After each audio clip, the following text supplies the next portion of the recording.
Hey, what's up, you guys? Today is July 16th, 2016. I believe it's the 16th. Yeah, 16th.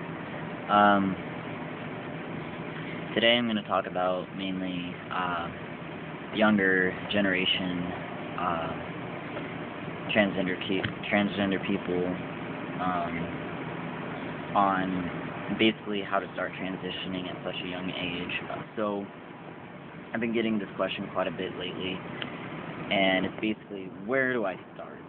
And basically, where to start, if your parents are willing to help you out, if they know just as much as anyone else where to start. First thing, you want to be under a counselor and also a physician. My physician, he didn't require me or say anything about going to a counselor all the time when I've been seeing him all the time. He was just really happy with the fact that I had my letter for testosterone and that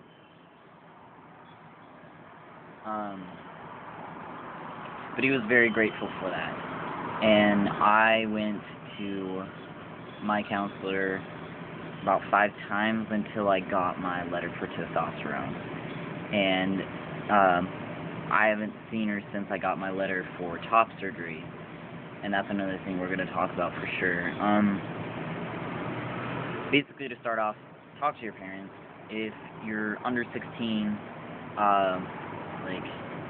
between 12 and 13, you're just about to start puberty or you've already hit puberty, you want to talk to them, see what they feel.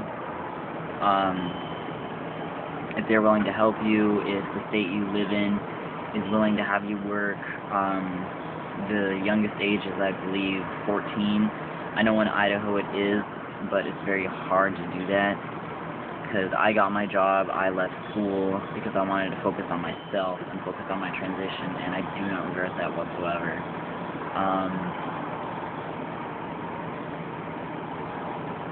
Another thing is,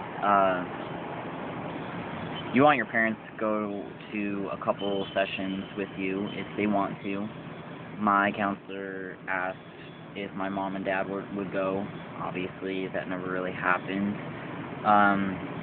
You want to look in the area you're at for primary care physicians, family medicine, physician care, general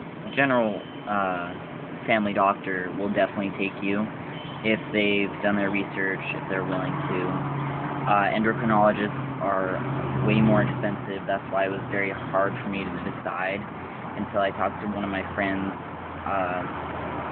in the area I lived in, and he ended up moving to where I'm at now, and now he's in Seattle.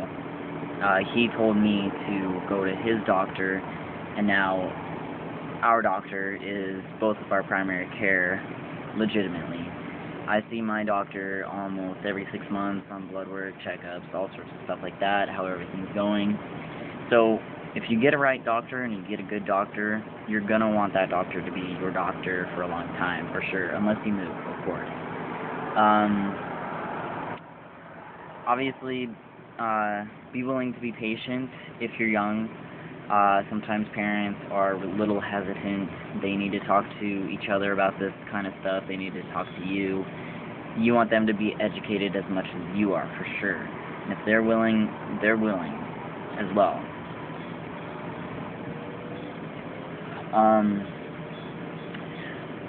One transgender kid, he has been talking to me for a little bit. He's, I think, 16, 17. And he went to the school, or he's going to the school I went to. And of course, it's extremely hard, small town, they know about me, but they don't know legitimately everything. And come to find out, his guidance counselor is also mine. When he first came out to his parents, they started to basically guide him through the situation of everything. And then he's been asking me about top surgery questions. So I ended up talking to my doctor and my nurse about the doctor I did find, and they ended up contacting them while I was in an appointment, and they said they didn't take transgender people, but that doctor recommended me to another surgeon, which is my surgeon currently, and that consultation for Dr. Wygod was $50. They mentioned to me care credit and also get a letter from my guidance counselor and also be under physician's care. And all that I have taken care of. I got my quote for gynecomastia, which is a male breast reduction.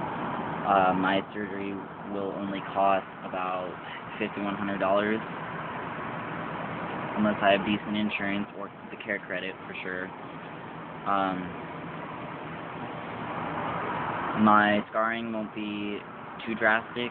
It's just a little bit around the areola and a porous drain. So there's like going to be at least 4 tiny scars for sure. One thing for sure, when I know that younger generations, you want your voice to get deep, you want something to enhance that for sure. I trained my voice to be deeper pre-testosterone, and at first it hurt for a while because I was training my vocal cords to do something a lot different, and that helped. Around my parents at the time, it was extremely hard because I was so used to it. Another thing was I did try testosterone booster pills. Do not do that, especially if you really do it. Do not do it.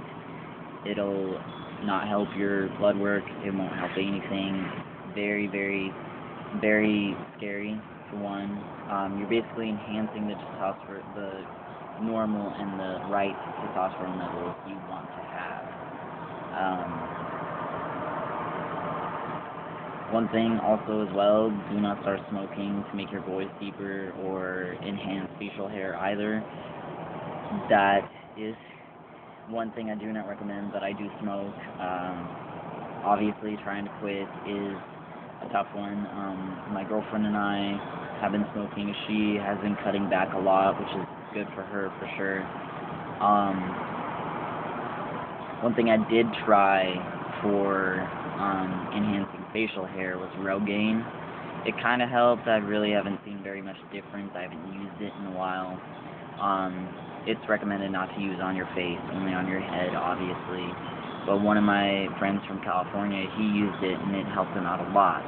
But in reality, it's all based on genetics. It's all based on all that. Like, I recently started getting a shit ton of chest hair and belly hair, and it's gnarly as shit. And today at work, I was on the toilet and I was looking at my thighs, and I'm getting more thigh hair, which is super crazy as well.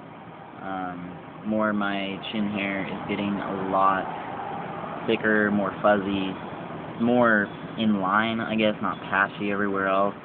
And the last time I shaved was probably about a week and a half ago, and it's coming back. I may shave tonight, I don't know.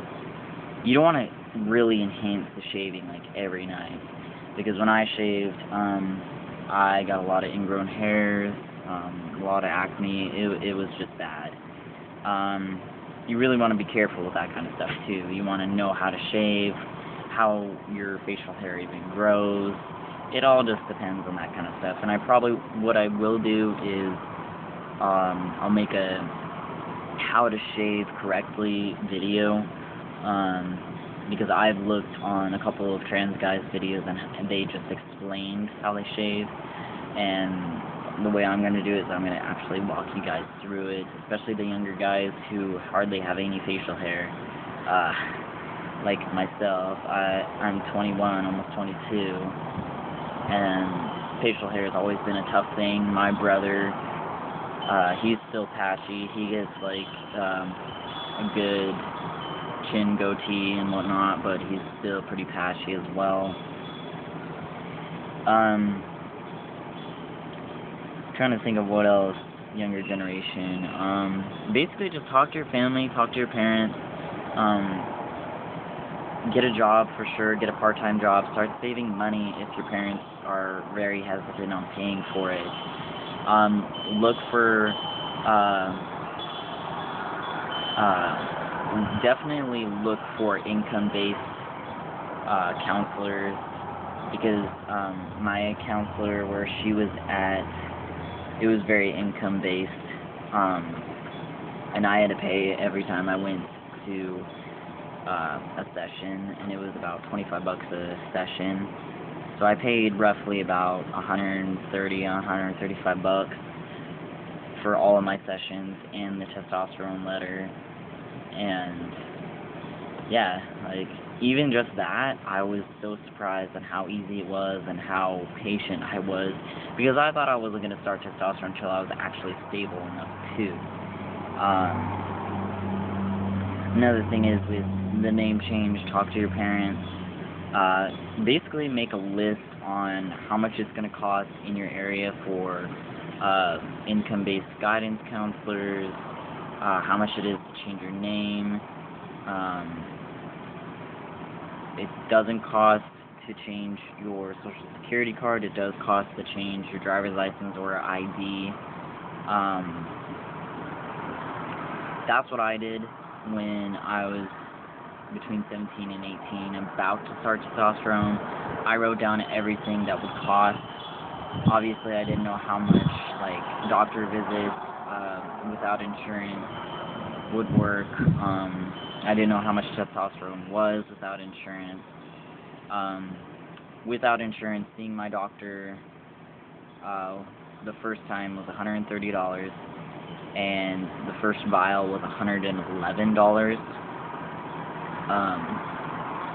And with the doctor visit, that was with blood work and the checkup, so it's really not that bad. Blood work is what really gets you, for sure. If you are wanting to start testosterone, there is a beautiful app called GoodRx. My testosterone recently was, I think, $132 for the refill, and I used GoodRx through Walgreens, and I got my testosterone vial for $45, and that's without insurance. It's just a coupon. It helps out a lot of people, for sure. And you can use that for anything, like Zoloft, your other anxiety pills, let's see what else, Norco, everything. Pretty much if you type it in, they'll find it, and it gives you each quantity, all of that stuff. But yeah, GoodRx is definitely very good. But yeah, do a lot of research. Your research is definitely going to help you in the long run. You don't want to immediately just go to someone you don't know and then waste all your money, for sure. Keep your parents updated. Talk to your parents about it. Educate them, especially if you're under 18 and still living with them. You want to keep them updated on a lot of things as well. That's pretty much all I have for you guys. I know this video was really, really long, and I kind of spaced out a bit. Here's my pup. You happy? Yes, you're happy. But yeah, guys, I'll probably make a video. I'll try. I always say this. I'll probably make another video here pretty soon. My Tumblr is down at the bottom. My Instagram, my Facebook, my QE, Twitter, all that stuff. Just get a hold of me through there, and I will definitely make videos you want me to do. Very general, whatever works. Alright, peace, guys.